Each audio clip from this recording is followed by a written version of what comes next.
And then I started looking at Nigeria. I started looking at Togo, looking at Benin.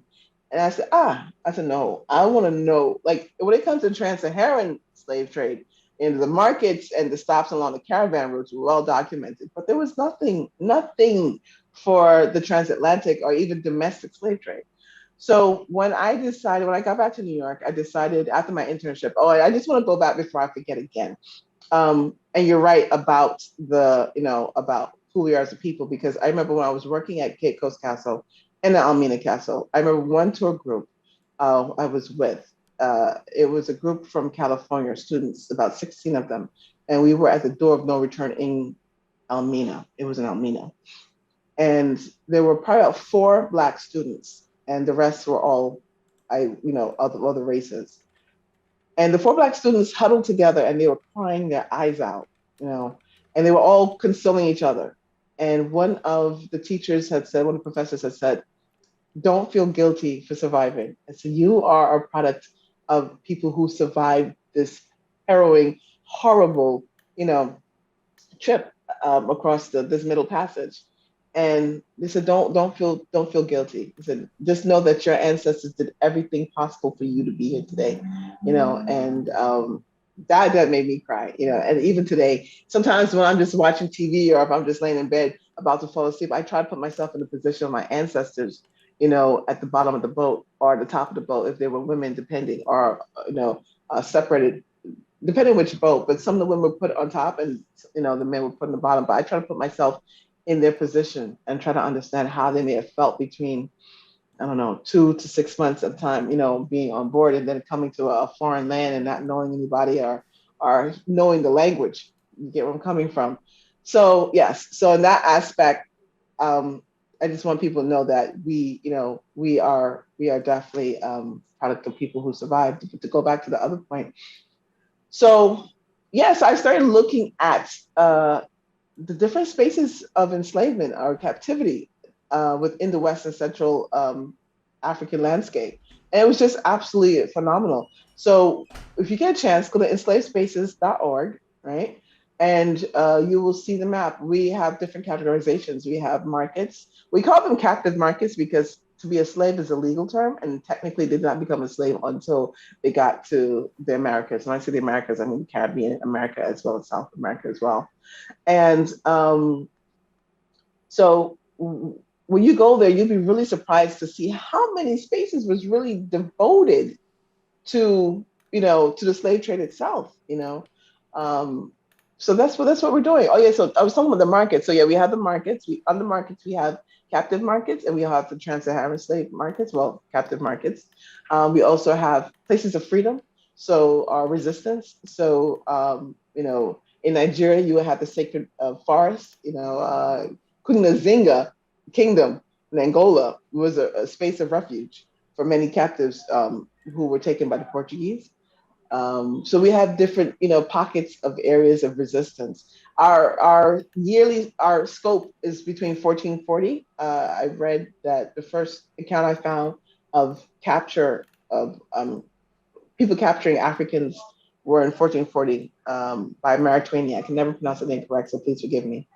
Um, and then so 1440 up until 1860, but we're extending that to 1874 because even my Nigerian researchers are telling me that slave ships were coming up into the 1880s, but I can't find any evidence of it. So we're expanding, as much as we can because we know that Brazil's slave trade ended our slavery ended in 1888. They were one of the last. Um, what else? So yes, we have the freedom and resistance. We also have European trading ports, our trading settlements. So you'll have under that like castles, forts, factories, or trading posts. Factories are like the most the beginning stages of a fort or castle before I get into that stage. So like merchants or people from Europe will come and set up basically a little trading post made mostly of materials that are from the area. So like, sand, natural materials. So there's not much evidence of these factories to this day. I've read accounts that people will build these factories, and if it's a good rain come along, it'll wash away the entire factory.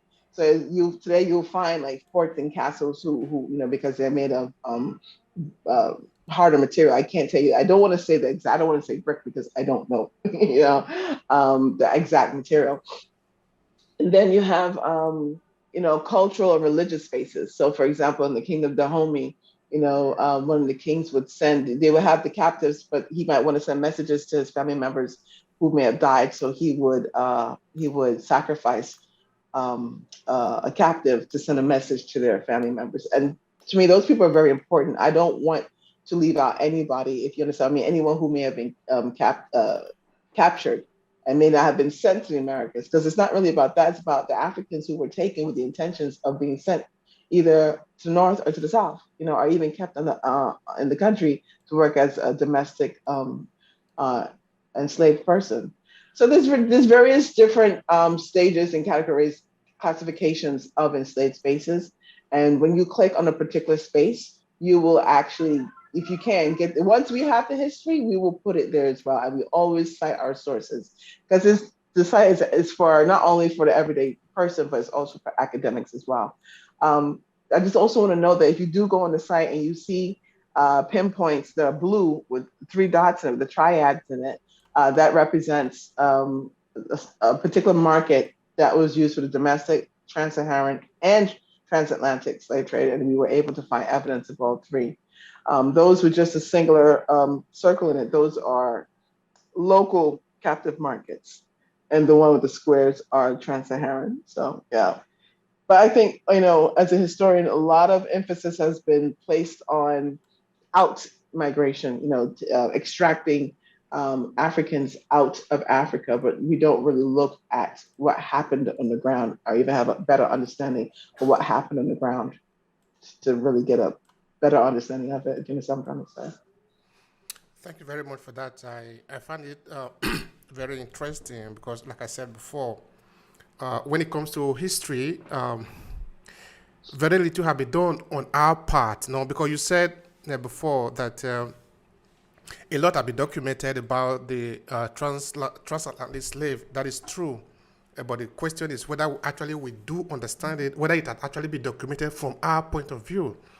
I think it was, I don't know who was saying this, that Africa is one of the most, it was written about people, but is the least understood at the end of the day.